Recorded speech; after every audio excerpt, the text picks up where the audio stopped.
আসসালামু আলাইকুম রহমতুল্লাহি ওয়া বারাকাতুহু। ভাইয়েন এবং বন্ধুরা, আমি এই ভিডিওর মধ্যে আপনারা কইমু যে দুনিয়ার মধ্যে বাই হল আল্লাহর কাছে সুকুন তালাশ করো। আল্লাহরে কও যে দিলর আরাম দিতা, দন দৌলতে দিলর আরাম মানে লইতে পারতো না।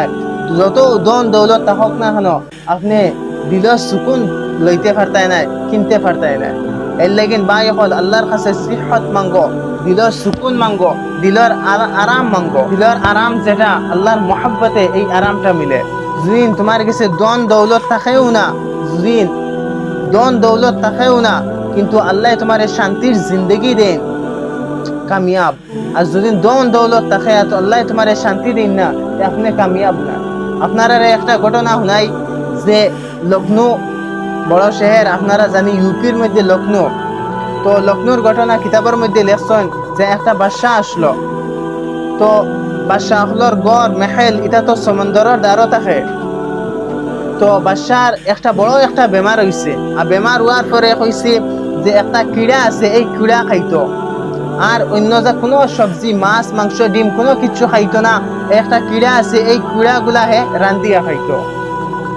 তো বাদশাহ কিনা করছে, বাদশাহ টেবিলের মধ্যে সব ধরনের আইটেম এখন রাখা আছে, কিন্তু বাদশার খাইবার ইজাজত নাই, খাইবার পারমিশন নাই। তো বাদশাহ এখন কিনা করলো, দেখলো জানালার দিকে দেখের সমুদ্রের দ্বারও, তো সমুদ্রের দ্বারও একটা গাছ লাগাইলেছে। ও গাছের নিচে একটা ফকির মানুষ, একটা ফকির বেটা আইয়া ও গাছের নিচে আরাম করে।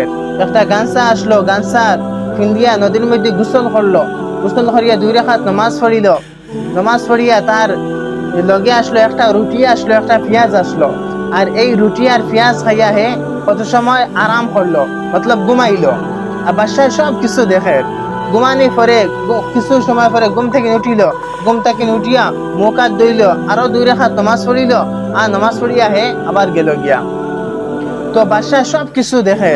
এই সবগুলা দেখিয়া বাদশাহ আল্লাহর কাছে কইল, হে আল্লাহ, আমারে যত দন দৌলত দিছ সারা এই ফকির বেটারে দিলাও, আর তারে যে শান্তি দিছ এই শান্তিগুলা আমারে দিলাও। বাদশার কাছে দন দৌলত আছে কিন্তু শান্তি নাই, এই ফকির বেটার কাছে দন দৌলত নাই, কিন্তু আল্লাহ তারে শান্তি দিলেইছ।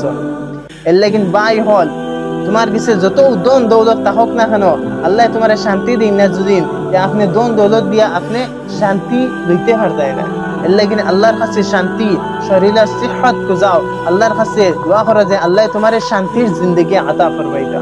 আসসালামু আলাইকুম রহমতুল্লাহি ওয়া বারাকাতুহু।